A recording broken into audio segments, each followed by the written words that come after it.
promised you a video yesterday or today of the updates, kind of covering what has changed in Cuisine, or what is now cursed, I guess, Cuisine Royale 2nd Edition. So I'm going to try to cover, I'm not going to cover every single thing, but I'm going to cover a little bit. We're going to try to go through the change log a little bit, go through the updates, patch notes, stuff like that. We're going to work our way through. I'll cover some of the main stuff here early, and then we'll work our way through some of the rest of it later. So first off, obviously, all this looks different. When you first load up, all this looks different. First off, this is how you choose your game mode now. They got something to do. They got rocket surgery now here, which I believe is all explosives. So that's your fancy. Have at it. You also, same, you can pick a server, stuff of that nature. Over here, you got your rewards. This is the battle pass now. You can buy, get extras, or do your regular. So as we work our way through the battle pass, you have, obviously, your normal rituals and things. A new ritual, the ritual of killing sun. And what this does is basically, if you are outside when this gets called and the sun is shining on you, you begin to lose health. It basically bakes you in the sun. So you got to get under shade to make sure you don't bake. There's also Ritual of Ghost Jetpack, which is freaking fun. It is literally, it just gives everybody in the game a jetpack, so that's cool. This now, Eternal Grace, seems to be the new currency instead of dollars. It is now Eternal Grace, so you get that as you go along. Still got souls, still got scrolls. New traps, so to speak. T2 mannequin. Literally makes a mannequin like I would assume, like you see in the firing range, to basically just try to attract people. You now have summon stones, and these, from as far as I can tell, are somewhat character specific. If you want to unlock progressions for a character, it seems they have to be character specific. If you want to just unlock a character period, it seems you can use them on whichever ones. I'm not exactly sure because I haven't got enough to use yet. But either way, these are what you use to upgrade, progress, so to speak, your characters and level them up, which we'll get to in a minute, as well as unlock the new characters, Huli and Boker. You also have hex bags now, which basically, those fill your grenade slots, and we'll get into that in a minute. I'll show you those as well. You get some of those, new underwear, things of that nature. That's your basic battle pass. You'll get all this stuff as you go through. We'll talk about this in a minute as well. There's a few new things that we'll talk about, but that's your battle pass. You've also got your achievements menu. Now it looks a little different there. Your challenges here. Used to, they would tell you what your challenge is here. What happens now is you'll join into the game, and it's a random challenge it'll tell you, so you hit your tab or whatever button, or whatever button you had to pull up your map anyway. M, I think, is default. And that'll pull up your map, and you'll see what challenges you have based on where you are on the map and what it has granted you randomly at that time.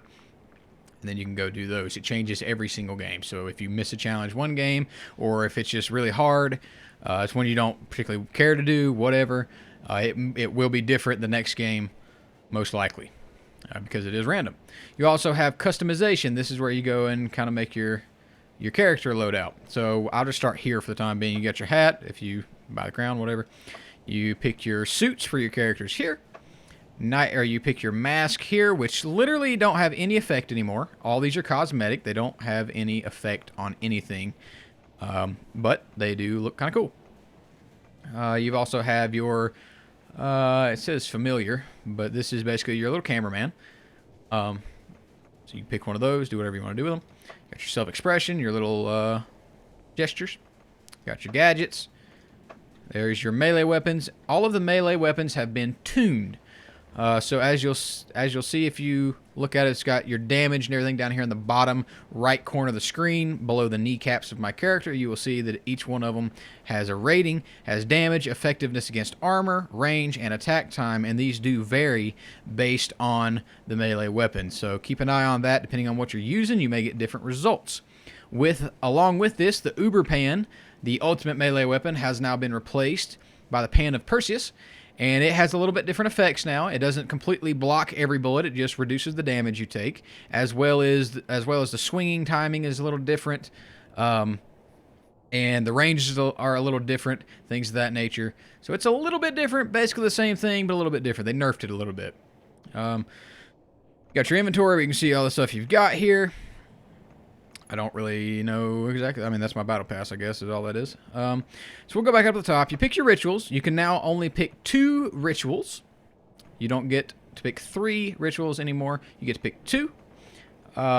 And obviously here's the ones you don't have, and those will move up as you unlock them. With that said, even though you only get 2 of those, you can then pick 3 traps to go along as well, and you can pick whatever traps you want to use. You can bind these all separately to different buttons if you would like. And then you also get to pick 3 scrolls to take in to battle to go along with it. Now I tried to move my camera down a little so you guys could see most of what's here. But you get to pick 3 scrolls, which obviously the scrolls are basically the rituals, the traps, things of that nature, but you don't have, they're one-time use, and you don't have to pay souls. So right here in this corner we tell you how many you have, in case you don't know how the scrolls work, and you select them, and this will tell you which, how many you selected. Abilities. This is new. You have an ability that is now different from your character's ability. You can put these on any character, and you unlock these as you go through the game, and you progress through your levels and your battle pass, things of that nature. And you unlock them. They all have a different one. The only one I have unlocked right now is the heal ability, so I can use that. And it will automatically restore 5 HP instantly, and then it has a 60-second cooldown before I can use that again. There's different ones. As I've said, you guys can look through these as you play through, or you can pause the video and kind of look at them. I'll scroll over them here a little so you can pause the video and check these out. And it seems, maybe it's just this one, I don't know, but it seems you may be able to upgrade them as well. Then you also have your hex bags, and this is what I was talking about earlier. You have hex bags. The only one I have unlocked right now is repulsion, but it takes the place of your grenade, or it lays in your grenade slot. Let's put it that way. You can still carry grenades, but it lays in your grenade slot, and you throw it like a grenade, and it will have some kind of effect. This one in particular, the repulsion hex bag, pushes everyone in a 7-meter radius away from where it landed. There's different ones. There's the silence bag, black hole bag that sucks everybody in, a zombie bag, literally spawns a zombie, stuff like that, as you guys would expect out of these. These are almost like throwable traps, so to speak. Then you have your tombstone you can pick, which they reworked the tombstones as well. This one saves less souls. The rest all save 100 souls. And this one holds 35%. I believe all of them hold 35%. Yes, all of them. All of these are the same now. They're just different cosmetically. This is the only one that is different.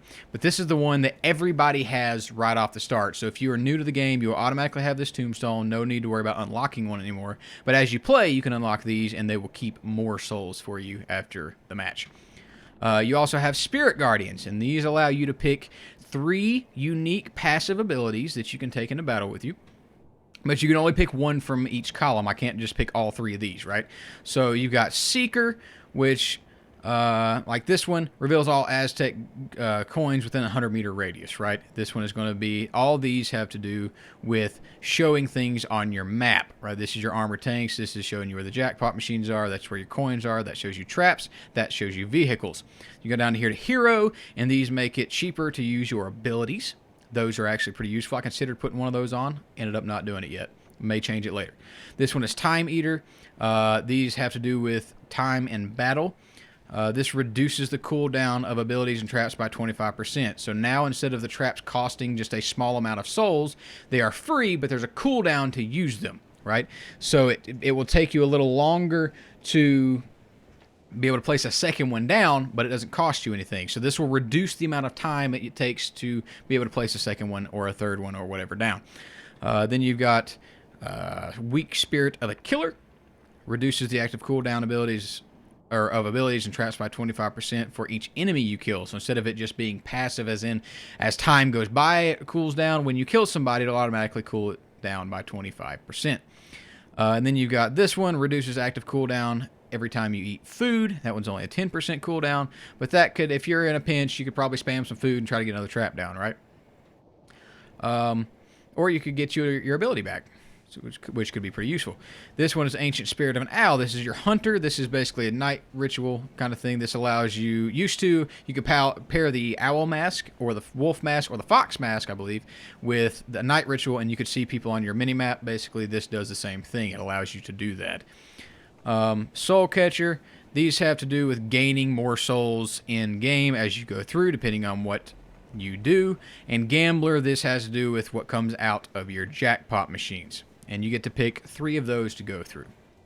And in order to pick your character, let's say you don't want to be whatever character you start with, you click that right there up here in this corner, click the name, and then you can pick which character you want. You have to unlock these, and it'll tell you right here what you need to unlock it. You need 8 of the crystals to unlock either one of these, and you get those by going through your battle pass. And you will get them sooner if you buy the premium battle pass. It may take you a little longer if you don't buy that. Either way, you should be able to unlock them. You can unlock them completely freely, so it's not really pay to win. You can just get them sooner if you do decide to pay $10 for the battle pass. Or you can pay $7 or get 750 coins and buy it outright that way. Either way, this will show you your level. I've got her to level 4, and on that note, we will go to, let's see here. I gotta remember where it's at. Customization. Where is this at? Nope. I just click her. All right, hang on. Let me figure out where this is at again. Nope, not that one. That's the battle pass. Where in the world was that at?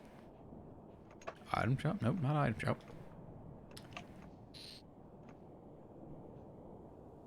How in the world did I get to that? Ah, right. Click the level. All right, so you got your name, click level. If you click level, this shows you what you're going to unlock as you go through with this hero and get to a certain level. As you go through and you get to a certain level, even though maybe you've not progressed very far in your battle pass, you'll still be given these things as you go through. Now, since I already had all these unlocked from previously playing the game before they redid everything, all this stuff is unlocked, and then a couple other ones that I already had unlocked. But if you don't have these, you can go ahead and do it, and the ones that you won't automatically get will stay grayed out, and you get them when you get there. And then you can use them, like it says, this item can be used by any hero, right? So you can use that with any one. So that is nice. You can also click that tab, gives you a little background, a little story of all this stuff. So that's the main menu part of it. Let's call it that. Got your leaderboard, same as always. They did change a little bit on how the rating system works. I'm not going to try to explain that because it's rather stupid. But you can look that up in the changelog if you want. I'll go ahead and pull the changelog up. And they changed the name right off the bat. We can see they changed it to Cursed Food. Cuisine Royale 2nd Edition. And I believe the FOAD stands for let's see, Fulfillment of All Desires. Right. So they added this new character in, which I said was Boker, and basically he allows that you can use his ability, and it spawns in a zombie with a gun. You can use it up to, or you can have up to 3 zombies, so you can use the ability, and for up to 3 times it will spawn another zombie. And those will stay alive until somebody kills them. They will shoot at enemy targets that they see. If you get too far away from them, and they are following you on foot, let's say you get in a car, they'll follow you on foot, and you drive too far away. If you use your ability again, all 3 of them will respawn near you, right? So that can kind of keep them close to you. This one, the Huli, she has the ability Swarm of Light. So basically she has a bunch of fireflies that come out, and they will basically search out an enemy for you. They will search it out, they will light them up and chase them, and that will give you a good idea of where they are, right? They also, on the gun range, or the gun side of it, added in new weapons, and as you can see, this is on the Aztec map, and I'll address the maps here in just a minute. But they added in the new sniper rifles. You've got the new Barrett 50 cal, basically, is what it is. Not quite as, from what I've talked to with a Rogue Bludger, it doesn't have the same one-shot potential as a PZB or a PTRS, but it does have more one-shot potential than a regular sniper, right? This can only be gotten out of orbital fridges, but it does come with a 10-round magazine and a 10 times scope. I believe that's the only way you can get a 10 times scope in this game, right? They also added a few other weapons, and I think they're listed in here. We'll get to them in a minute, but they've changed up the cars. This is the only one that can swim now. The previous vehicle that could, I said swim, but the only ones that can go in water. The one that could go in water now cannot. That is the one that can. They've changed the vehicles a little bit. You can now repair broken vehicles if you find spare parts to make a repair kit. I'm not going to tell you I know how to do that. I've literally never seen a spare part. I've played about 10 games. I've never seen a spare part. So take that for what you will. Apparently they didn't show the other weapons they added, but they also added an MP or an MP38 garbage gun. Don't use it. They added a new LMG the RD44, basically the same as all the other LMGs. You know, take it or leave it. I personally don't use them. Maybe you might like them, but it's pretty well the same as the MG42, the dinner plate, things of that nature. They also added in a new PPD, PPSH variant. It's called the PPS42, I believe. Also not good. Compared to the other PPDs and PPSHs, it has a smaller mag. It's a 35 round mag. It also does less damage, and it shoots slower. So there's not really a whole lot of point in using that if you find another one. The only upside to it is extremely accurate. With that said, if you're looking for an accurate weapon, just stick to a Sten, stick to an Irma, something of that nature. It's going to have better stats, be just as accurate. So I wouldn't worry about that too much. Other than that, there's not a whole lot that has changed, other than, obviously, they added the new map. Now, originally they said that the new map was going to be added in with the other two maps, and we were going to be able to continue playing on Mexico, the Aztec map, and Normandy. I'll be honest with you, since this update went in, I have not gotten a single match that was not on the new map in Siberia. I'm hoping this is either one, a glitch, or two, a temporary thing that they've done on purpose. I assume it is, because they've still not made any kind of statement saying anything otherwise, as far as I know. So, I don't know. Take that for what you will. We'll see. One other thing I forgot, just trying to remember stuff off the top of my head that I forgot. You can now take the hex bags, the things that we talked about a minute ago in the customization. These hex bags that have these things across the map, you'll find empty hex bags, and you can pick those up, and you can take them to a fire where you would resurrect a teammate in duos or squads, and you can, for 5 seconds, allow the fire, the mystic fire or mystic altar, whatever they call it, to fill your hex bag, and it will give you, whichever one of these you have equipped, it will give you a bag full of, or it'll give you one of those in a full bag, so to speak. So it gives you that. All of the weapons, these melee weapons, as far as I know, they all break the tombstones in the same amount of hits now, except maybe the knife. I'm not sure about the knife, but most of the other ones will break it in the same amount. And as far as I know, that's about it. If you guys have any other questions, feel free to leave them in the comments. I'll try my best to address them to the best of my knowledge and as quick as I can. Thank you guys for watching. I do want to say thank you for all the support that you guys have put out for us recently. The views have been, I mean, they've went up 5-fold on average, somewhere between 4- and 5-fold of what we were getting just 3 months ago. So I appreciate you guys tuning in, checking in with us every day. Please subscribe if you haven't already. We try to upload every day, Monday through Friday, and you know, I hope you guys are enjoying the content. We're going to do the best we can. We're going to continue trying to play the game, continue putting out these live comms. It's different than what most people do. We're not sitting here trying to just do comms and funny crap all the time and just splice all this stuff together. We do this because we just literally want to lay back, have fun. This is a hobby for us. We don't make a single dime off of this. But you guys have supported us greatly. I appreciate it. We're up like 30+ subscribers over the last 2 months. It's fantastic. Thank you guys for the support. We love you guys. And feel free to subscribe, hit the little bell so you can turn on notifications. You'll know when we upload. And we'll see you guys next time. Peace.